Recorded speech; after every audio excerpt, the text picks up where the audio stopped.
sih muslim yang sebenarnya ini? Ada lagi membenci anjing kayak teman aku, sok-sokan membenci anjing sampai anjing dilempari. Aku yang teriak-teriak gitu kan. Jangan, jangan sampai berantem sama dia. Jadi seolah-olah melempar anjing dia masuk surga. Alah, Ya masuk karena surga, ya. ini hewan yang haram gitu kan. Iya. Jelmaan setan kata Jadi aku Muhammad. banyak hal yang aku tidak cocok.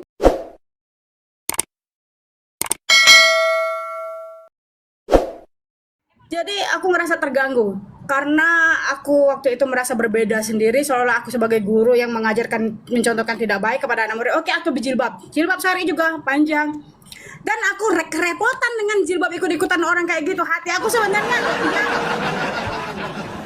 sudah kita nyangkut di motor bang itu Spionnya itu juga jilbab. apa sennya ketutup gitu ya.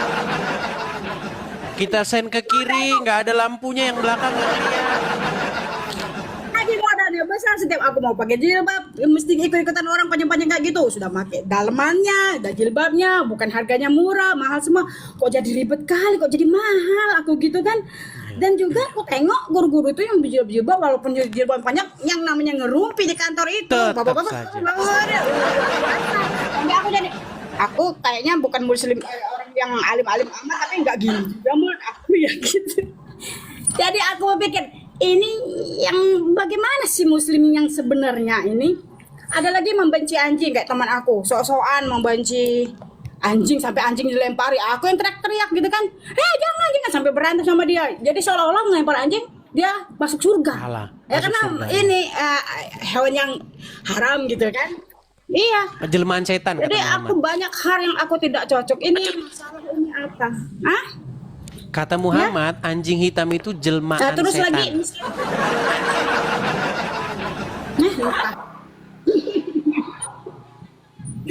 Sampai kadang kan ini ada kejadian yang masalah, ada dunia politik dulu, Bapak Gubernur yang didemo oleh satu iya. Indonesia Anies.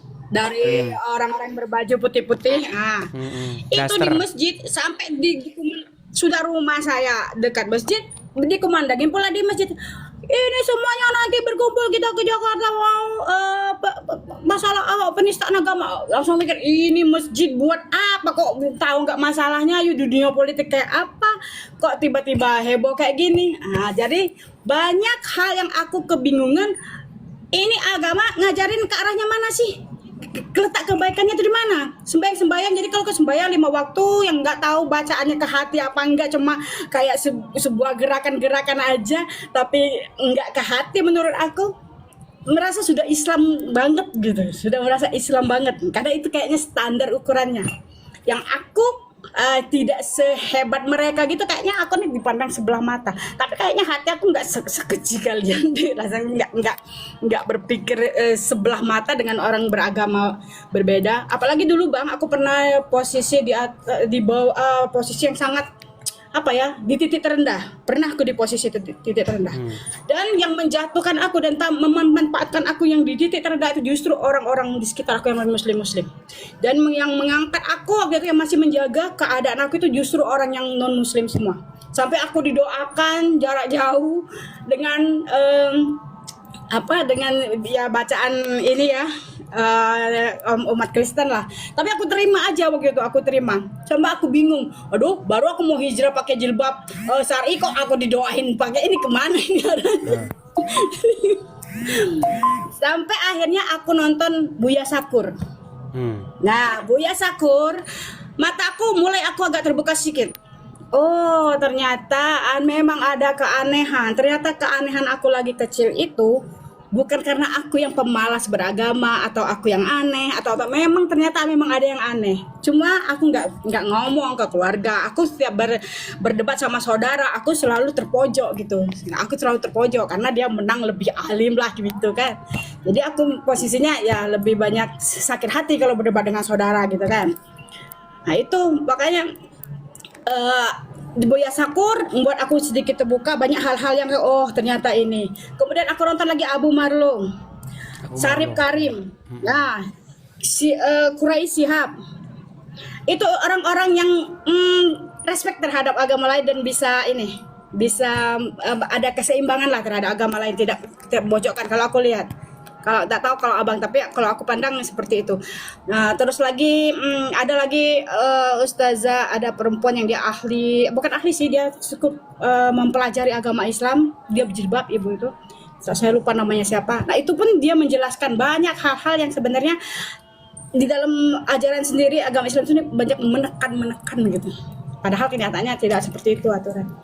Kemudian terakhir abang ini sering seliuran di beranda aku, cuma aku nggak peduli dulu apa orang-orang ini debat-debat agama, nggak ada ujungnya nanti mereka ini gitu. Tapi nggak tahu di video mana akhirnya aku ketemu, oh ternyata ini dah, akhirnya aku nonton terus. Di situ baru udah deh positif, gua pindah. Gua pindah daripada gua rusaknya awet nanti nggak tahu arahnya kemana. Saya seperti orang yang beragama Islam, tapi gue membenci agama gue sendiri. Bukan membenci ya, tidak respect terhadap agama gue sendiri. Gimana gitu. Selalu setiap berdebat justru menyalah-nyalakan ajaran yang diajarkan ustadz ini. Akhirnya aku bukan membenci, tidak respect terhadap banyak ulama. Itu jelek juga menurut aku. Jadi aku seperti Islam yang munafik gitu kan. Islam yang munafik, jadi Islam yang tidak sejalan dengan ini. Makanya aku pikir, aku bukan nekat, tapi ini sudah aku pikirkan. Aku sudah nangis beberapa hari untuk pindah ini. Aku yakinkan diriku. Akhirnya aku cari teman aku yang non muslim di sini, sulit sekali ya, banyak teman aku muslim semua. Akhirnya aku jumpa teman aku, tapi dia di kota lain. Aku bilang sama dia, aku ceritakan semuanya gini. Kamu tolong bantu aku mau ke gereja. Dibantunya. Akhirnya kita dibantunya, aku sudah mulai pergi gereja dan aku ngomong sama ada pengurus gereja, belum tahu namanya apa, tapi nomor telepon aku udah dicatatnya. Jadi setiap ada kegiatan gereja apa tuh dia call saya dan disuruh kayak hari Selasa ini saya pun dipanggil ke sana untuk ikutin acara di sana, apa semuanya. Saya masih belajar Bang, jadi belum tahu. Kalau ya, abang apa-apa bertahap lah. Iya. Membimbing saya pun, kalau abang ada waktu membimbing saya. Oh banyak Pengennya forum-forum gini. Ada banyak forum-forum Kristen, apalagi yang wanita-wanita begitu. Ada kok di channel-channel TikTok juga ada begitu. Berbagi cerita sama dia. Ada tuh salah satu channel tuh namanya Yuli. Yuli. Ngobrol, iya. Tapi ini nggak tahu ya nanti. teman-teman aku di Indonesia ada yang kenapa enggak ke saya. Mungkin kalau ada yang nonton juga mungkin kaget. Aku juga ya pasti nanti suatu saat pasti ada nanti suatu saat. Iya. Belum cerita sama keluarga dan aku yakin aku tidak mau cerita, biarlah terbuka dengan sendirinya, karena untuk memberitahu juga akan menjadi pertentangan. Toh aku di sini juga hidup sendiri, begitu aku susah pun aku sendiri yang bangkit, diriku terjatuh di titik terendah pun aku bangkit sendiri. Nah, jadi aku pikir udahlah, keluarga mau membuang pun tidak masalah. Kalau mereka menghormati saya untuk menerima perbedaan dan tidak perlu berdebat, ya udah aman, kita masih bersama berkeluarga. Kalau dibuang tidak masalah, saya sudah terbiasa sendiri ke beberapa negara, jadi gak masalah. Mantap. Oke. Hanya itu Kak Brida? Iya Bang. Oke.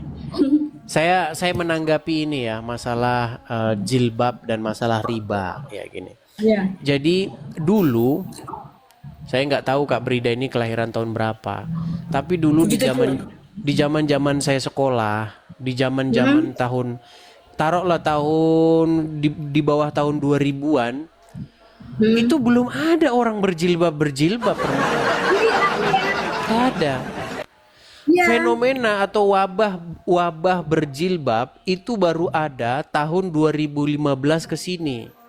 Iya, dan fashionnya semakin meningkat, fashion baju syari panjang-panjang itu. Iya. Jadi ya siapa? Jadi kalau kita telusuri, siapa yang gembar-gembor wajib jilbab. Ternyata penjual jilbab.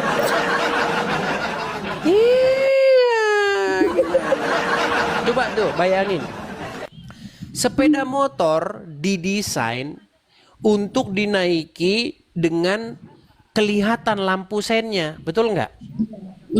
Nah, tapi kalau orang Islam, apalagi jilbab syar'i yang panjang berjuntai-juntai, Sampai ketutup spionnya, makin ketutup spionnya, makin syar'i, makin masuk surga. Iya, karena makin cepat ketabrak. Gimana? Lu gimana? Jadi maksud saya begini teman-teman. Kalian pasti pernah lihat ibu-ibu yang pakai jilbab ya sampai panjang-panjang banget begitu sampai diseret-seret buat ngelap juga, buat nyapu lantai. Coba teman-teman mikir, gini loh, keimanan seseorang itu tidak dipengaruhi dengan yang namanya pakaian. Gitu loh, apakah makin panjang jilbabmu makin besar imanmu? Yang ada makin besar jilbabmu, makin panjang jilbabmu, makin terbuka kesempatan kau maling di Alfamart. Nah, gimana?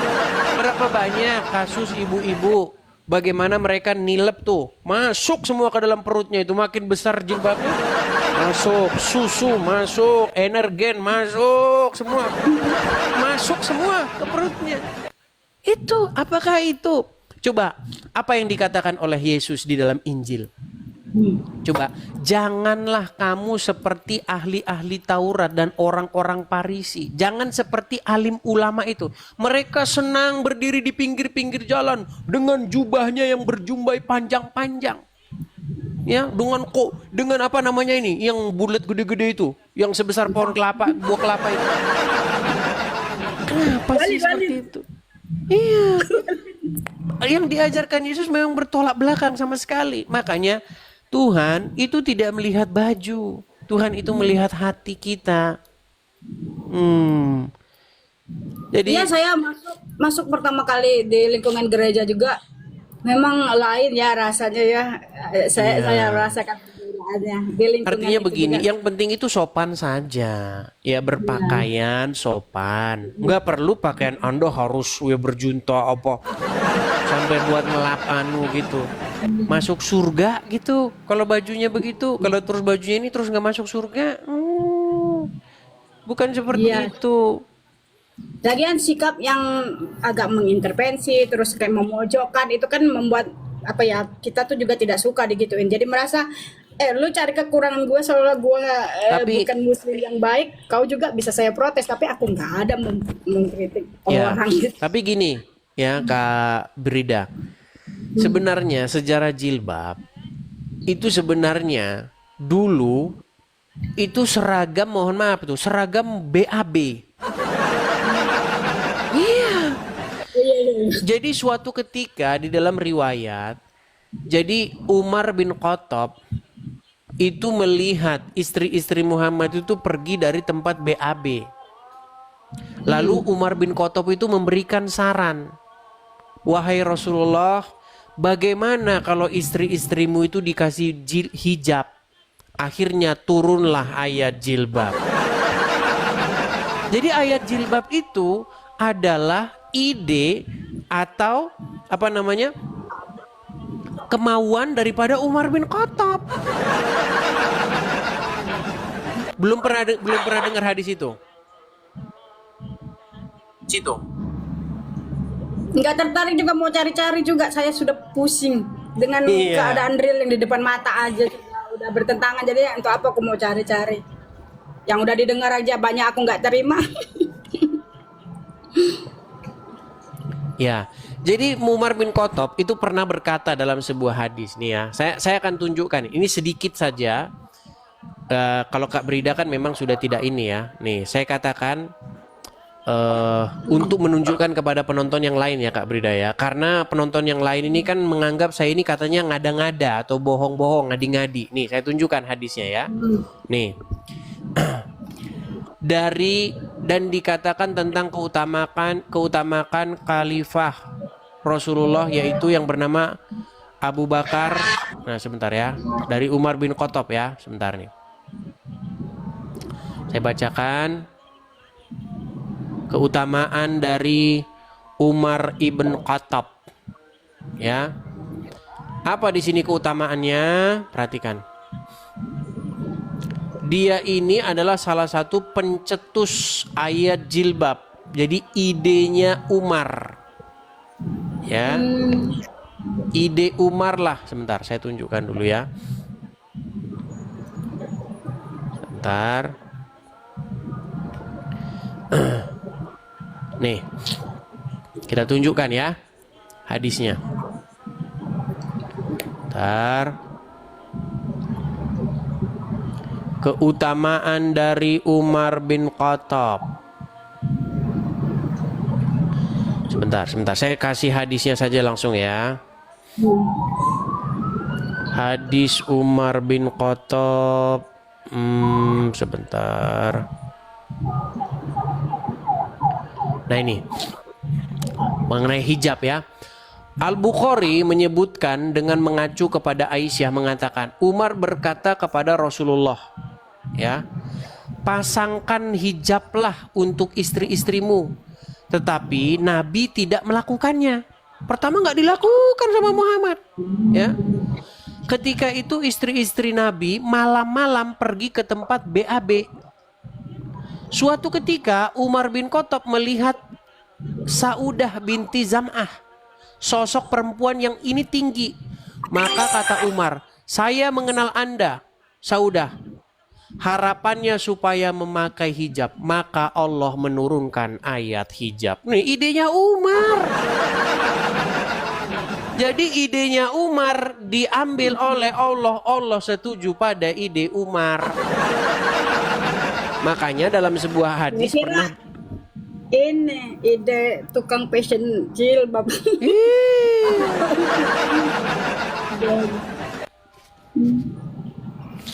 Seperti itu. Terus mengenai riba ya.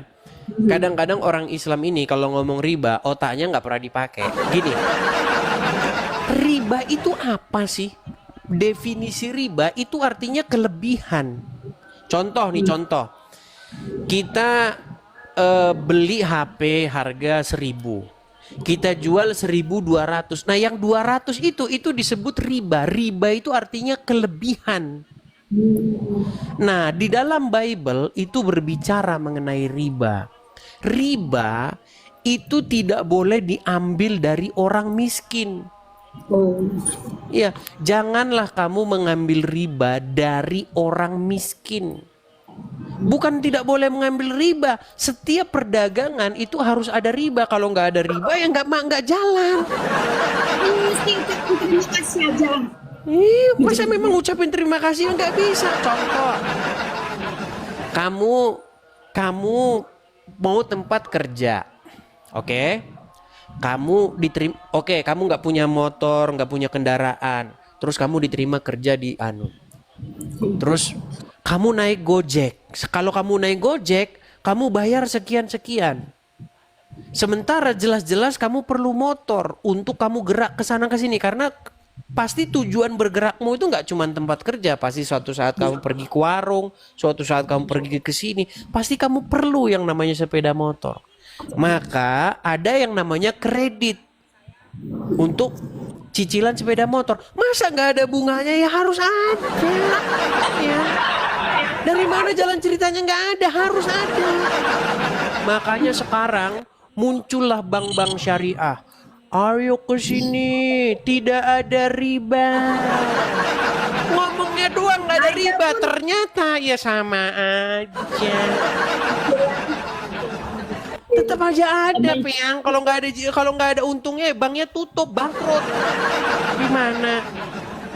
Makanya kadang-kadang Islam itu mencomot sesuatu, tetapi dia mencomotnya tidak lengkap. Akhirnya apa? Akhirnya kacau balau ajaran agama Islam. Saya kasih contoh. Itu masalah riba ya. Bible itu berbicara bahwa jangan kamu mengambil riba dari orang miskin. Jadi kalau orang udah susah, udah nggak punya apa-apa, kamu pinjemin duit, kamu mintain lagi bunga. Itu orang seperti itu yang dikutuk di dalam Bible itu. Makanya terkutuk orang yang mengambil riba dari orang miskin. Bukan kita nggak boleh ngambil riba, boleh, tetapi kita jangan ngambil dari orang miskin. Nah, orang Islam mengambil ayat itu, jangan mengambil riba titik, akhirnya jadi bencana.